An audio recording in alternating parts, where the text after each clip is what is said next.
Undoubtedly, 911 is renowned for its outrageous situations.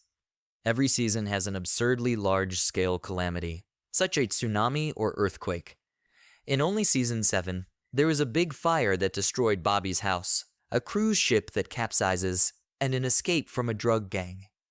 However, the program usually stays to more realistic stories with its people and their relationships in between all of the ridiculous events. That is, until the ABC drama's writers decided to introduce a whole new, utterly insane love interest. Generally speaking, one of the show's most level-headed characters is Eddie Diaz's Ryan Guzman. He is a veteran and a fantastic single father to his cerebral palsy kid, Christopher. After leaving the military, Eddie had mental health issues, but he made an effort to reconcile with his spouse, Shannon Devon Kelly. After Shannon departs over a 2-year period, Eddie does his best to raise Christopher alone. Shannon reappears in Season 2, Episode 7, and expresses a desire to reintegrate into Christopher's life. Eddie and Shannon make up, but not before a great deal of complex emotions are expressed on both sides. Eddie makes an attempt to pop the question a few episodes later, but Shannon shoots him down, telling him she still has a lot to go through before she can be the best mother she can be to Christopher, and that she isn't interested in getting married again. Eddie is taken aback when she instead requests a divorce. In the same season's episode 17, Shannon suffers a devastating injury in a car accident. Eddie makes an effort to move on when she passes away while traveling to the hospital. In the next seasons, he goes on several dates and struggles with post-traumatic stress disorder. Nevertheless, by season 7, it seems that he has found happiness with Marisol Eddie Gainham, his new girlfriend. Naturally, however, that's when 911 decided to throw things off.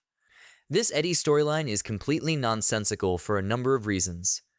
First off, Los Angeles does not seem to be overrun by identical strangers. It is just too unlikely that Eddie would come across someone who resembles his late wife for this to be a significant story element in the program.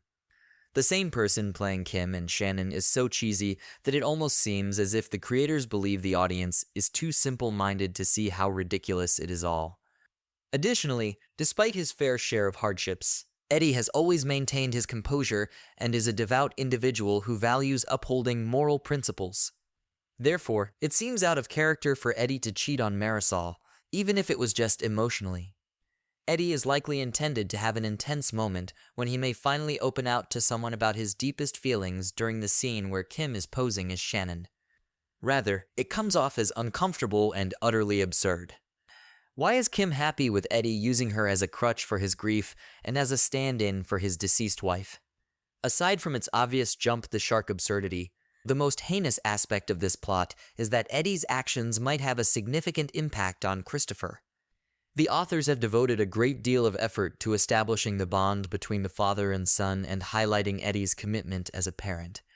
It makes no sense that he would sever their relationship and even jeopardize Christopher's safety in order to chase a widow-like figure.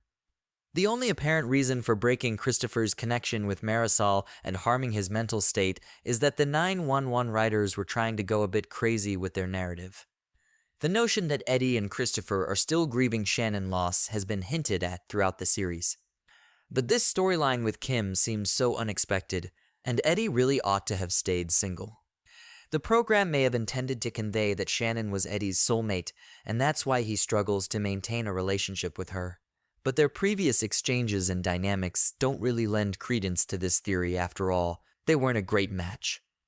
Or maybe the authors intended to suggest that before Eddie can formally move on, he has to give her death more thought. But it does seem that Eddie could have been able to explore his feelings in other ways instead of depending on a melodramatic soap opera approach. With only one episode remaining in Season 7, let's hope the next season stays away from all soap opera cliches, please. No evil twins or amnesiacs.